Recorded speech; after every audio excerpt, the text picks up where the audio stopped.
works to be mended. Some troublesome cars tricked him, and the Great Western engine fell into the turntable well. Now Oliver was as good as new, but he was still worried about cars. I'd rather not use them, he puffed to himself. But the cars sang songs rude and loud.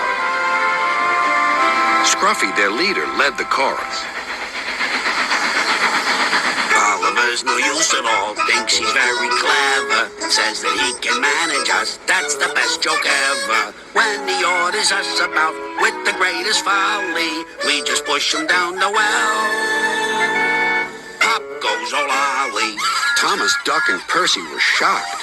Be quiet, they ordered. But they couldn't be everywhere, and everywhere they weren't, the cars began again. Oliver's no use at all, thinks he's very clever, says that he can manage us, that's the best joke ever.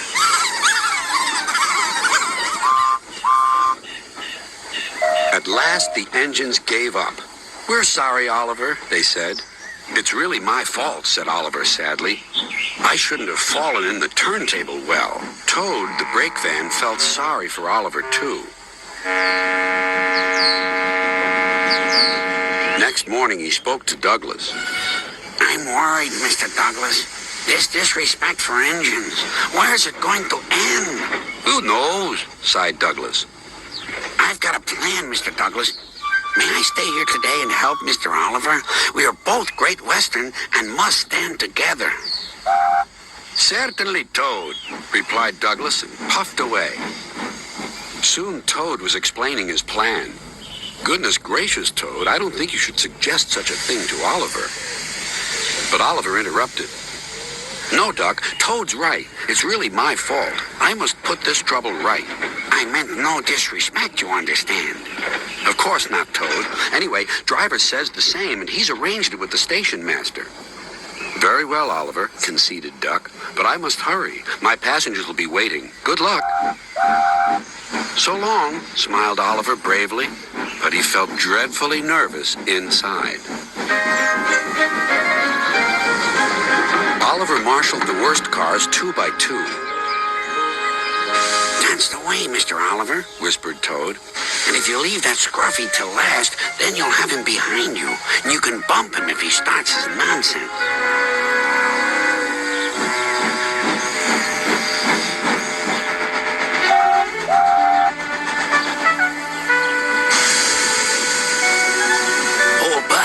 Hold back, whispered Scruffy, and pass the word to the others. The silly cars giggled.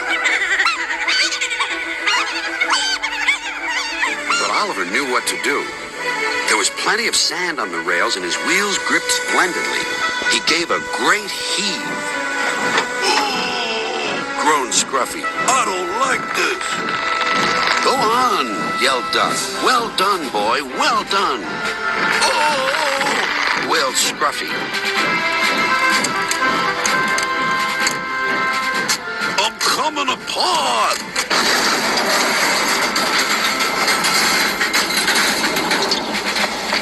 And he did. Then there was trouble. Well, Oliver, so you don't know your own strength, is that it? No, sir, said Oliver nervously. So Topham Hatt inspected Scruffy. As I thought. Rotten wood, rusty frames. Maybe if we put you back together, you'll earn yourself a better name.